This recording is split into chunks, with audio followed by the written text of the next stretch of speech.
ओम शांति। आज 12 जनवरी 2024 की साकार मुरली। आज बाबा ने कहा, मीठे बच्चे, अपने को आत्मा समझ आत्मा भाई से बात करो।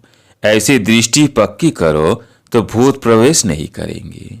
जब कोई भूत देखो तो उससे किनारा कर लो।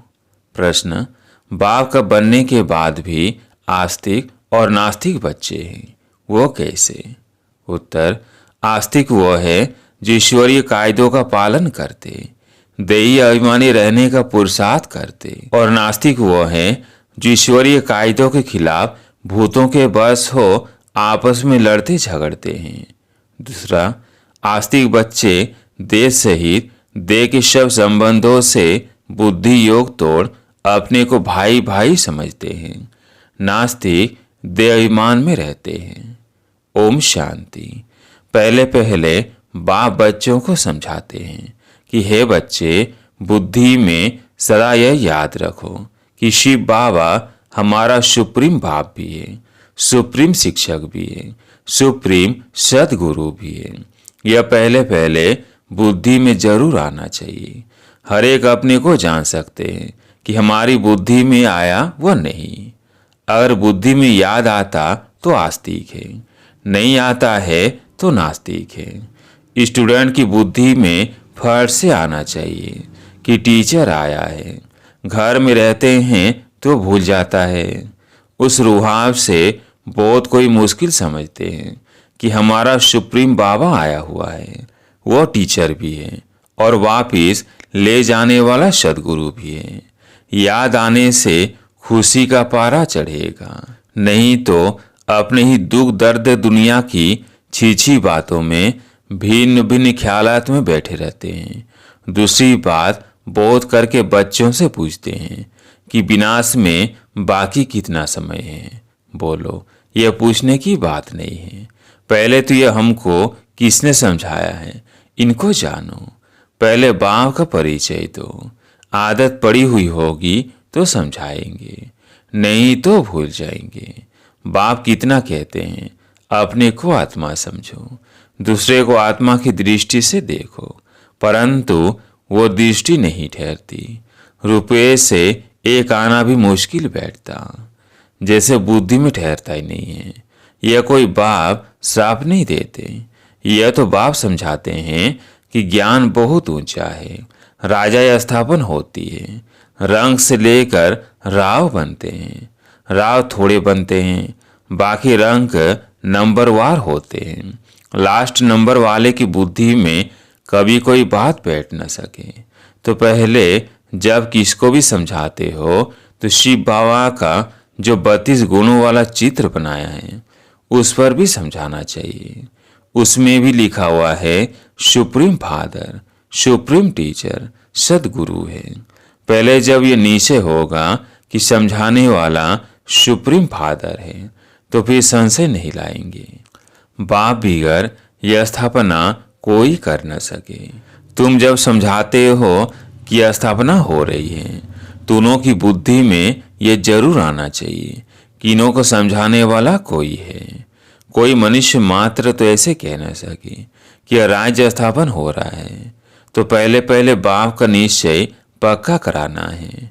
हमको परमात्मा बाप पढ़ाते हैं, यह कोई मनुष्य मत नहीं है, ये ईश्वरीय मत है। नई दुनिया तो जरूर बाप द्वारा यह स्थापना होगी। पुरानी दुनिया का विनाश यह भी बाप का ही काम है। यह निश्चय जब तक नहीं होगा तो पूछते ही रहेंगे कि कैसे होता है। इसलिए पहले पहले तो सीमत की बात बुद्धि में बिठानी पड़े, तब आगे समझ सके। नहीं तो मनुष्य मत समझ लेते हैं। हर एक मनुष्य की मत अलग है, मनुष्यों की मत एक हो न सके। इस समय तुमको मत देने वाला एक ही है। उनकी सीमत पर कायदेशीर चलना वो भी बड़ा मुश्किल है। बाप कहते हैं, देही अभिमानी बनो। ऐसा समझो कि हम भाई भाई से बात करते हैं, तो फिर लड़ना झगड़ना कभी हो न सके। देह अभिमान में आया समझो नास्तिक, देही अभिमानी नहीं है तो आस्तिक है। देही अभिमानी बने तो समझो आस्तिक है। देह अभिमान बहुत नुकसान कारक है। जरा भी लड़ते झगड़ते हैं तो समझो नास्तिक है। बाप को जानते ही नहीं, क्रोध का भूत है तो नास्तिक ठहरा। बाप के बच्चों में भूत कहाँ से आया, वो आस्तिक नहीं ठहरा। बल्कि इतना भी कहे हमारा बाप में प्यार है, परंतु ईश्वरीय कायदे के खिलाफ बात करते तूने रावण संप्रदाय को समझना चाहिए। देह अभिमान में है, कोई भूत देखो वह दृष्टि खराब देखो तो हट जाना चाहिए। भूत के आगे खड़ा रहने से भूत की प्रवेशता हो जाएगी। भूत भूत में लड़ पड़ते हैं। भूत आए तो पूरा नास्तिक है। देवताएं तो सर्वगुण संपन्न होते हैं, वो गुण नहीं है तो नास्तिक है। नास्तिक वर्षा थोड़ी लेंगे, जरा भी खामी नहीं होनी चाहिए, नहीं तो बहुत सजा खाकर परजा में जाना पड़ेगा। भूत से दूर रहना चाहिए। भूत का सामना किया तो भूत आ जाएगा। भूत से कभी सामना नहीं किया जाता है, उनसे जास्ती बात भी नहीं करनी चाहिए। बाप कहते हैं यह भूतों की दुनिया। भूत जब तक निकले नहीं है तो सजाएं भी खानी पड़ेगी, पद भी पा नहीं सकेंगे। लड़ाई तो एक ही है, कोई राव बन जाते हैं, कोई रंक बन जाते हैं। राव की दुनिया थी, अभी रंकों की दुनिया है। शब में भूत है। भूत निकालने का पूरा पुरुषार्थ करना चाहिए। बाबा मुरली में बहुत समझाते हैं, किस्म किस्म के स्वभाव होते हैं, बात मत पूछो। तो प्रदर्शनी आदि में पहले पहले बाप का परिचय देना है। बाप कितना लवली है, वो हमको ऐसा देवता बनाते हैं। गायन भी है मनुष्य देवता किए। देवताएं थे सतयुग में, तो जरूर उनसे पहले कलयुग था।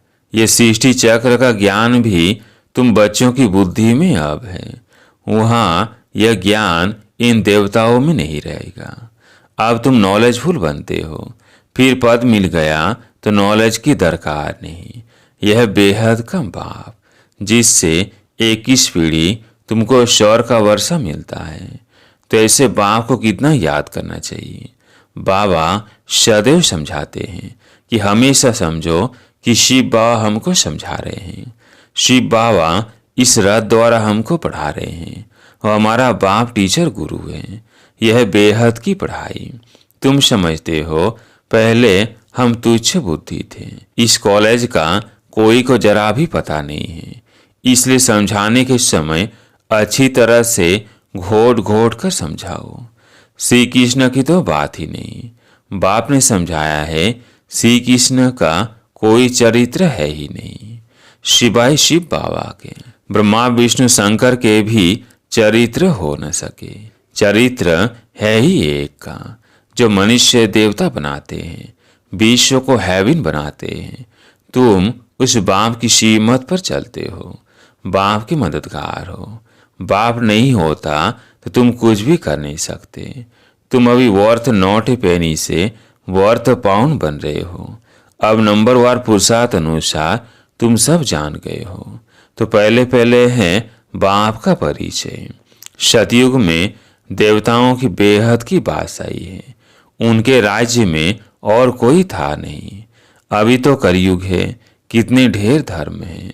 यह एक ही आदि सनातन देवी देवता धर्म कब स्थापन हुआ, यह कोई की बुद्धि में नहीं है। तुम बच्चों की भी बुद्धि में नंबरवार पुरुषार्थ अनुसार है। तो पहले बाप की महिमा पर अच्छी तरह से समझाना चाहिए। हम जानते हैं जरूर बाप से हमको पहचान मिली है। बाप कहते हैं सर्व का सदगति दाता भी मैं हूँ। कल्प कल्प मैं तुम बच्चों को राय देता हूँ कि अपने को आत्मा समझो और मुझे याद करो, तो आत्मा पति से पावन बन जाएगी। आत्म अभिमानी भव। दूसरे को भी आत्मा समझने से तुम्हारी क्रिमिनल आय नहीं होगी। आत्मा इस शरीर द्वारा कर्म करती है। हम आत्मा है, यह आत्मा है, यह पक्का करना है। तुम जानते हो पहले पहले हम 100% पावन थे, फिर पतित बने। आत्मा ही बुलाती है कि बाबा आओ। आत्मा का अभिमान पक्का रहना चाहिए और संबंध सब भूल जाने चाहिए। हम आत्मा स्वीट होम में रहने वाली है, यहाँ पाठ बजाने आए हैं। यह भी तुम बच्चे ही समझते हो। तुम्हारे में भी नंबर वार है जिनको याद रहती है। भगवान पढ़ाते हैं, कितनी खुशी रहनी चाहिए। भगवान हमारा बाप भी है, टीचर भी है, सदगुरु भी है। तुम कहेंगे हम उनके सिवाय और कोई को याद नहीं करते। बाप कहते हैं देह सहित देह के सभी संबंध तोड़ मामेकम याद करो। तुम सब ब्रदर्स हो। कोई मानते हैं, कोई नहीं मानते हैं, तो समझो नास्तिक है। हम शिव बाबा के बच्चे हैं तो पावन होने चाहिए। बाप को बुलाते ही हैं, बाबा आकर हमको पावन विश्व का मालिक बनाओ। सतयुग में तो पावन होने की बात ही नहीं है। पहले तो यह समझो कि शिव बाबा हैं, इनसे नई दुनिया स्थापन होती है। अगर पूछे कि विनाश कब होगा तो बोलो पहले अलग को समझो।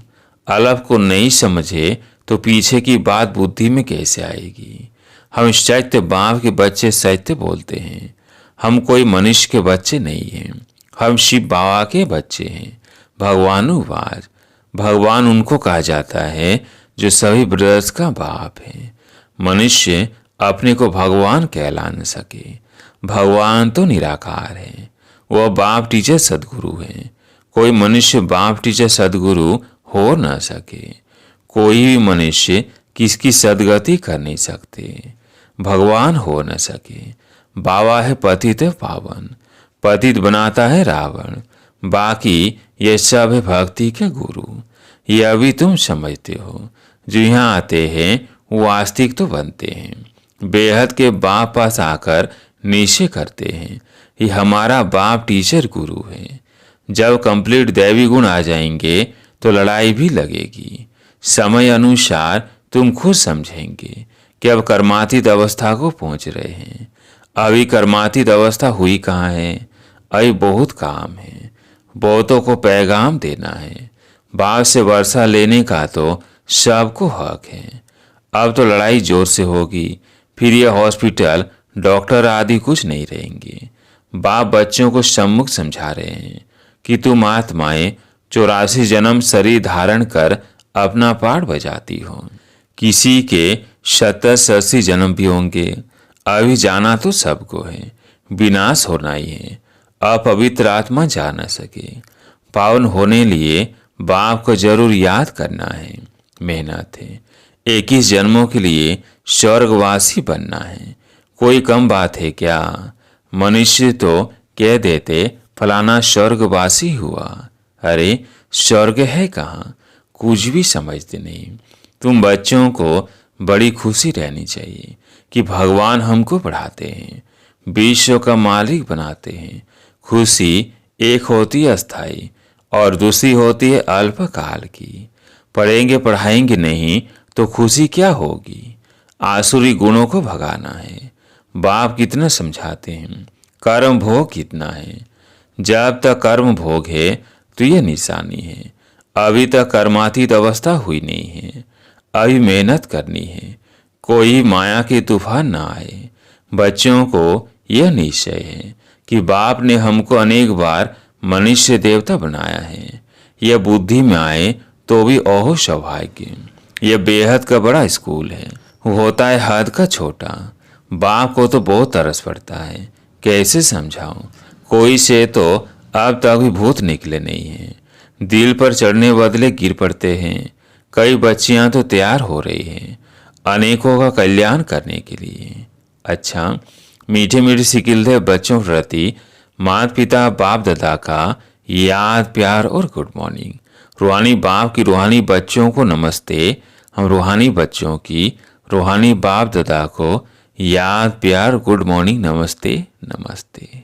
धारणा के लिए मुख्य सार। पहला पॉइंट, कोई बात ईश्वरीय कायदे के खिलाफ नहीं करनी है। किसी में भी अगर भूत की प्रवेशता है या दृष्टि खराब है तो उनके सामने से हट जाना है।